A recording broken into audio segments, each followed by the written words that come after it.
Hey, welcome back, guys, to Blue Ridge Silverhound, and I got another good one here for you, and it is an extreme rarity in pocket change.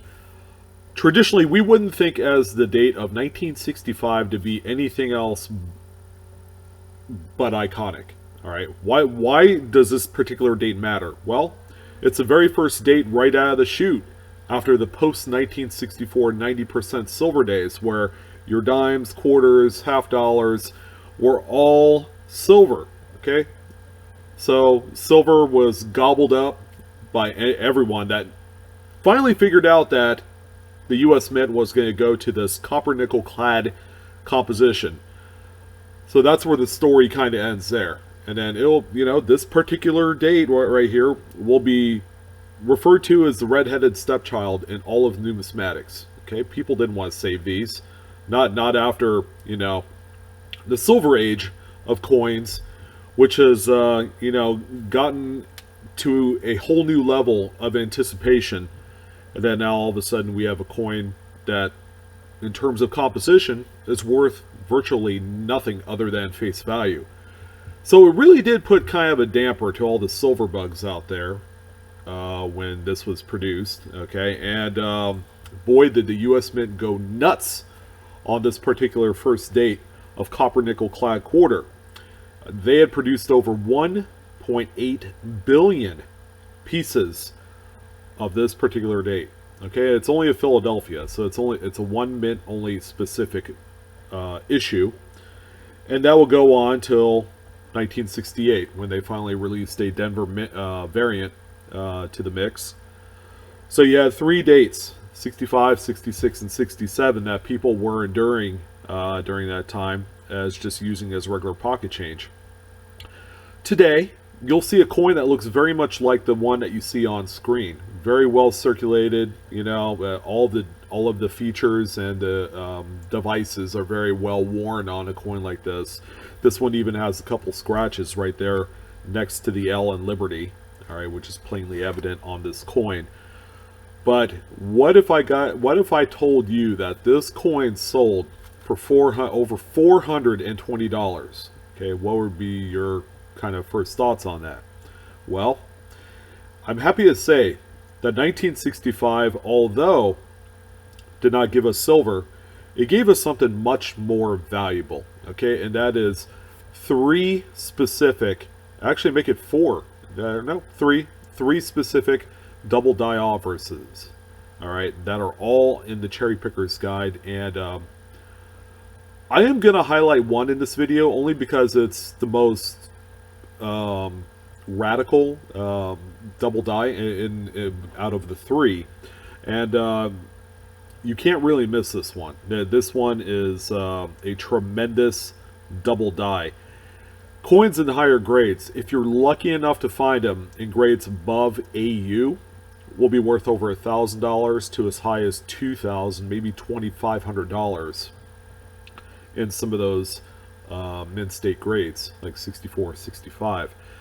This example right here, okay, and then we're going to have a little close-up montage of all of the diagnostics for this particular double die. By the way, Cherry Picker's Guide refers this one as to DDO-001.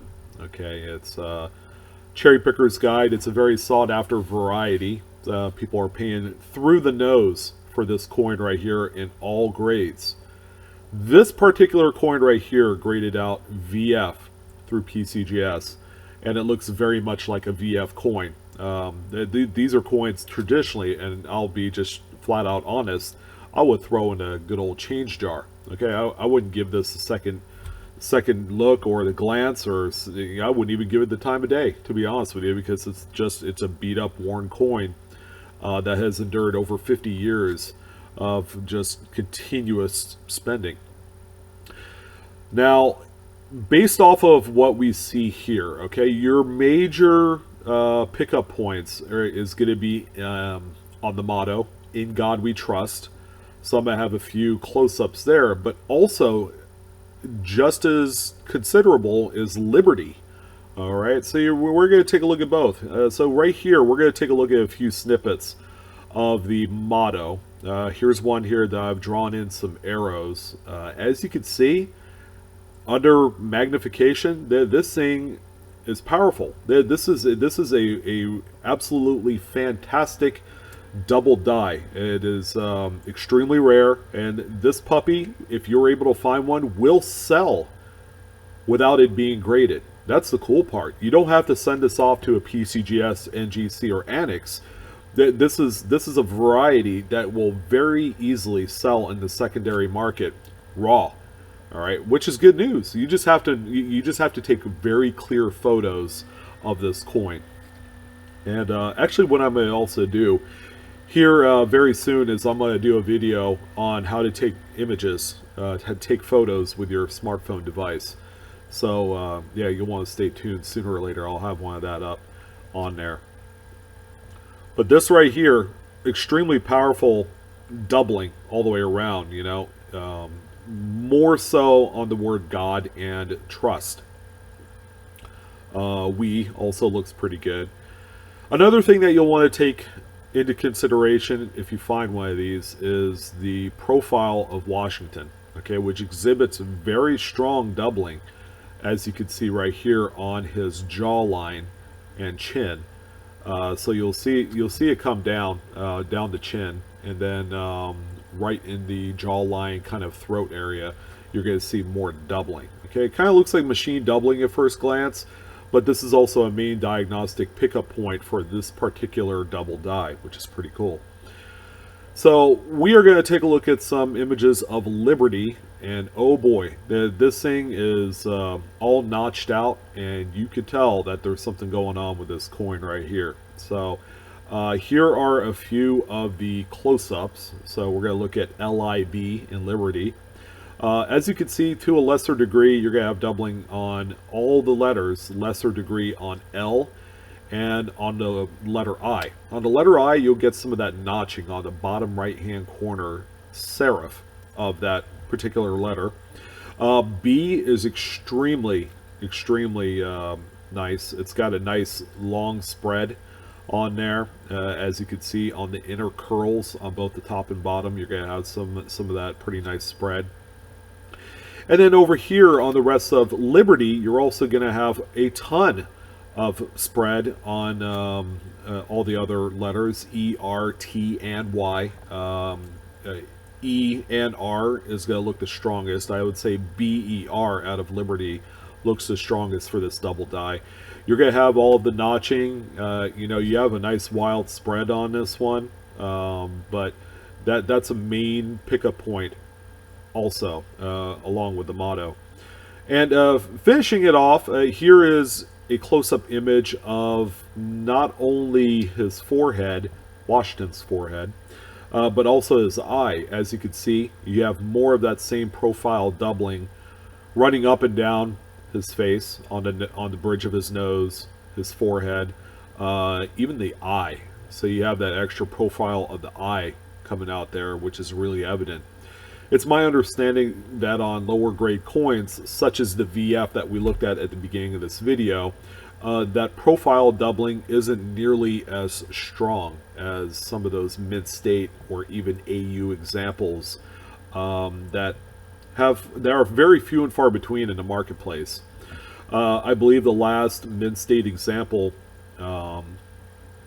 sold a number of years ago for about $1,500. All right, so it kind of gives you an idea of how much that coin would fetch in that grade. I would think it would be worth more because there's only maybe a few of them in existence, but this is a nice good chase piece for all you quarter searchers out there. The 1965 date is a relatively common date to come across.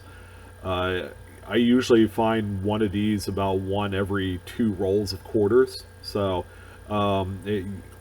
they are out there to be searched for sure.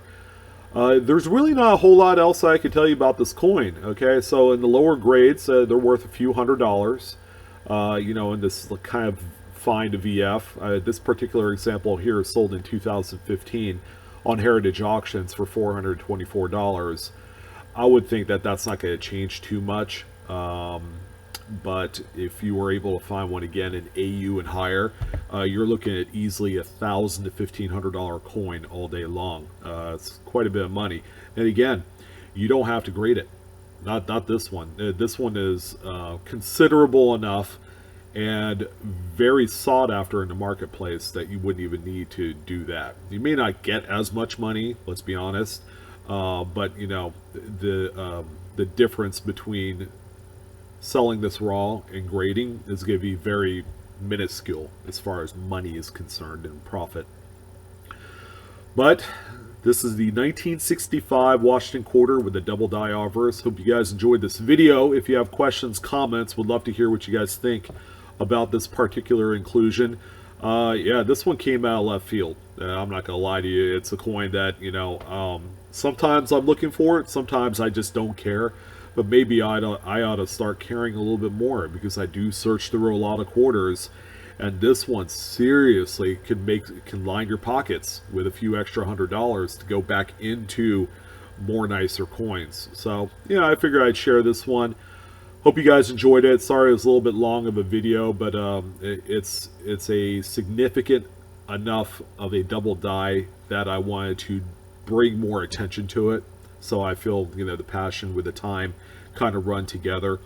Check me out on Facebook, Instagram, and Twitter. And as always, the best way that you can support my channel is to hit the like button, folks. And yeah, share and subscribe. So I thank you all for joining in. Check me out later on some more of these cool, neat pocket change and coin roll hunting finds that are out there for the taking. All right, you guys take care and have a great day.